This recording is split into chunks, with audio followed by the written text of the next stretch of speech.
गिनवा दिए। ये आंकड़े हैं जो मैंने अपने शुरुआती संबोधन में कहा, उंगलियों पर गिने जा सकते हैं, वही गिनवाए जाते हैं। यही दलित उत्थान की हमारी कहानी है कि 4 नाम कांग्रेस गिनवा देगी, 4 नाम बीजेपी गिनवा देगी, दलितों का उत्थान हो गया।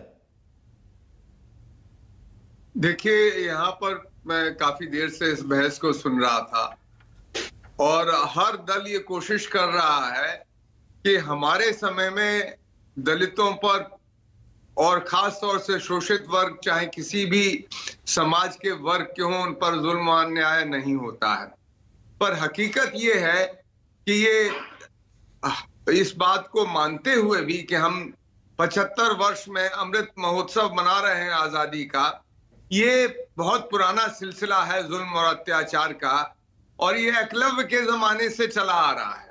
हम एकलव्य से लेके आज तक तमाम हम नाम गिना सकते हैं लोगों के जिन पर जुल्म, अत्याचार और अन्याय हुआ, और उन लोगों के द्वारा हुआ जो शासक वर्ग के लोग थे, शासक जातियों के लोग थे, उन लोगों ने ये जुल्म और अत्याचार किए हैं। मैं ये जरूर कहूंगा कि हम केवल सांकेतिक तौर पर हम ये भी कह सकते हैं कि नारायणन भी इस देश के राष्ट्रपति हुए और भी अन्य दलों ने भी राष्ट्रपति बनाए, और मैं नहीं, उसका असर आम दलित पर, जो निचले पायदान पर लोग हैं, उनकी सूरत हाल में क्या कोई फर्क आया? ऊपर तो बना दिए, नीचे कुछ फर्क दिखा होता? अगर फर्क आया होता तो आज जालोर की जो घटना 2 दिन से चल रही है पूरे देश में, मैं उस प्रकार का गुस्सा राजनीतिक दलों की ओर से नहीं देख रहा हूं। वो केवल रस्म अदायगी के तौर पर देख रहा हूं कि हमने ये बयान दे दिया, उन्होंने ये बयान दे दिया। बयान देना पर्याप्त नहीं है, हमें ये बताना पड़ेगा इस देश के 75 वर्ष की आजादी के बाद जालोर में क्यों घटना घटती है, और ये जालोर और पंजाब और मध्य प्रदेश और उत्तर प्रदेश तक सीमित नहीं है। मैंने स्वयं अपनी आंखों से तमिलनाडु में देखा, वहां तो द्रमुक की सरकार है, वहां पर भी मैंने जिस प्रकार का दलितों पर जुल्म, अत्याचार, अन्याय देखा है, पीछे पूंछ पर झाड़ू मार लगा के चलना पड़ता है, घंटी बांध के चलना पड़ता है। आजाद भारत में ये भी सब चीजें हो रही हैं। और वही नहीं, चाहे आप आंध्र प्रदेश चले जाइए, कुछ दिन पहले कर्नाटक से भी इसी प्रकार की खबर आई थी। इसके पीछे क्या एक बड़ी वजह यह भी है सुधींद्र भदौरिया की दलित समाज की नुमाइंदगी की ताल ठोकने वाले राजनीतिक दल, उनमें सबसे बड़ा बहुजन समाज पार्टी है, सबसे बड़ी पार्टी। दरअसल बहुजन समाज की नुमाइंदगी का दावा करने वाले वो खुद सवर्ण हो जाते हैं और दलित बन जाता है सिर्फ वोट बैंक, उससे आगे वो भी कुछ नहीं करते।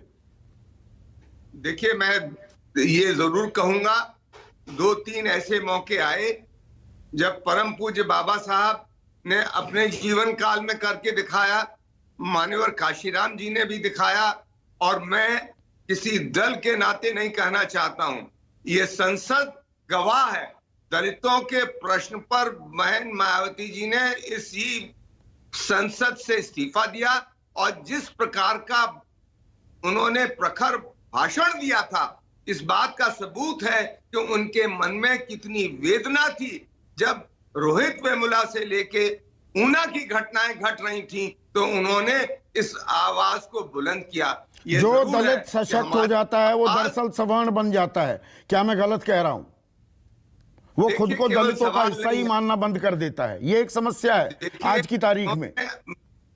सुश्री बहन मायावती जी ने जिस प्रकार का जुल्म और अत्याचार अपने बाल जीवन काल से लेकर आज तक देखा है, इसको देश भी जानता है और हमारे जैसे तमाम कार्यकर्ता जानते हैं। पर मैं यहाँ बसपा का इस समय मैं मायावती की बात ही नहीं कर रहा हूं। सबसे बड़ा उदाहरण तो सुधींद्र भदौरिया खुद बाबा साहिब भीमराव अंबेडकर हैं। अपने जिंदगी के आखिरी सालों में उन्होंने हिंदू धर्म त्याग दिया, वो बौद्ध बन गए थे।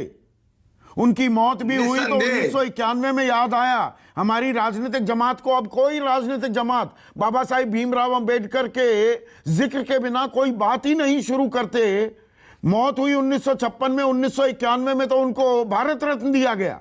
सब उन्हें भूल गए थे, देखिए, सब उन्हें भूल गए। 50 साल अब याद आए।